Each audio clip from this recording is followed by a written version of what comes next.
Hi ya Robloxians. So in this video I'm gonna talk about every single pro and con about the Tab S6. Before I start this video, if you're here to tell me that I'm wrong and you think that the Tab S6 is the best tablet out there, I'm kindly asking you to leave a dislike and exit the video because I don't give a about how much you love the Tab S6. And also don't tell me to buy an iPad cause there is no time machine, you know. I'm here for those who really want to know what this tablet is capable of and what it's not capable of. I'm here to tell you the facts that no single YouTuber uses this tablet well enough to know about them. Okay, so I have been using this tablet for exactly a month now and I have enough knowledge to make a video talking about what I love and hate about this tablet. I will begin with the cons cause that's what you are here for. Also, most of these issues are more software related because that's what mostly sucks about this tablet. And some of them might be Android issues, but I don't know who to blame here, so I'm going to put the blame on the tablet cause it's running Android. And I think the same issues goes for the upcoming Tab S7 because Samsung releases 50 phones each year and I don't think they have time to solve these complications. The first one of them being the fact that recording the screen is not as easy as you might think. First issue is that you can't record internal audio in Android using screen recorders from the Play Store. Second issue is that Samsung built-in screen recorder is the only way to record internal audio, but their screen recorder is garbage. It can only record 1080p while this tablet is 1600p. That means that the video will be recorded on lower quality than what you actually see on the screen. Also, I noticed that it can't record Roblox audio for some reason.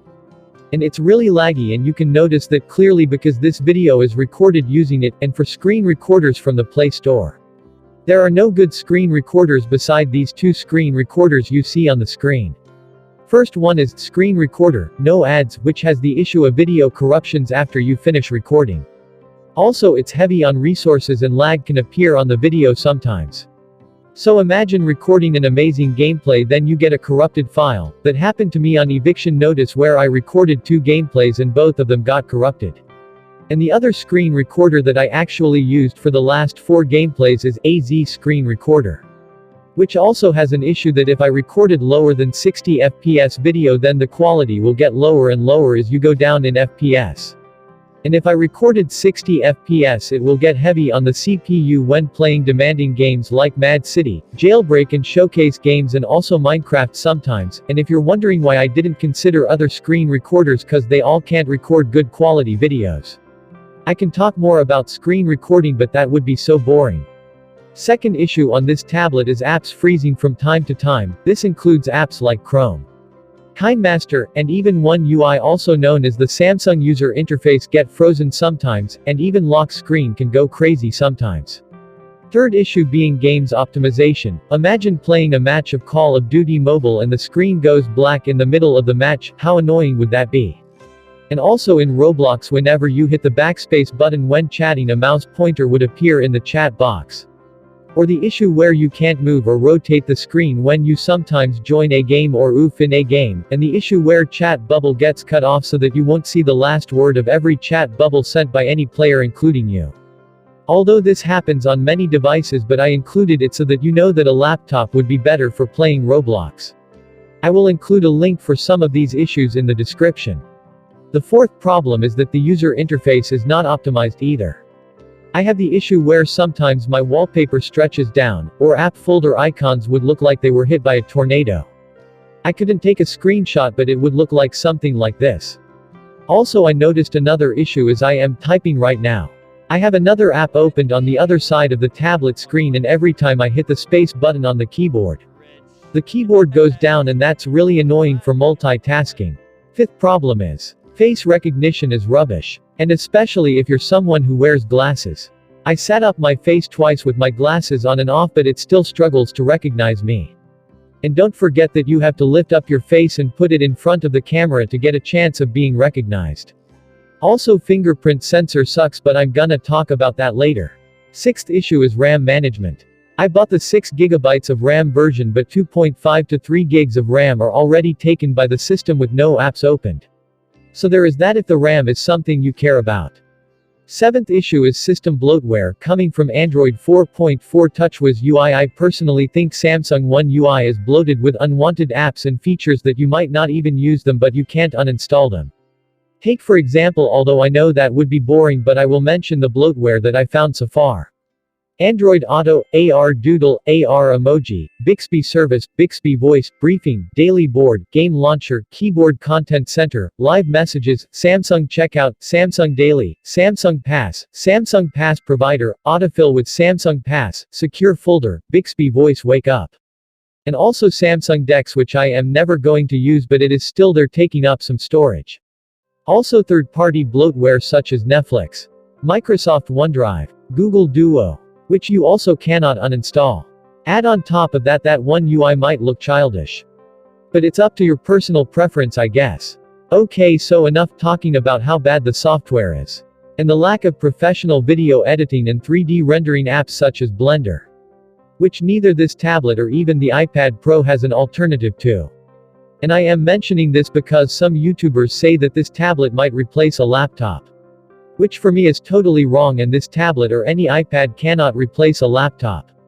And I repeat again that this tablet or any other tablet, whether it's running Android or iPad OS, cannot replace a laptop. And in terms of gaming, mobile controls for any device sucks, and I think you know how much it sucks to play PvP in Minecraft or play any shooting game on any tablet. And you know how expensive it would be to spend $200 or $300 for a keyboard and mouse for a tablet that already costs $600 or more. So the laptop takes a thumbs up for gaming and editing. And in terms of hardware issues, there aren't that many, but the ones I found so far are. First is the S Pen placement on the back of the device. It's really annoying when gaming or doing any simple task on the tablet. So I put the S Pen back in its box. Also, the S Pen tip might feel fragile when using the pen. Second is that the tablet overheats when exporting or compressing videos. Whether they are 1440p or 1080p videos, it still heats up on any video editing app. Third issue is that the Super AMOLED display is not super. What I mean by that is that whenever I am scrolling through an app, the black color takes time to change to another color.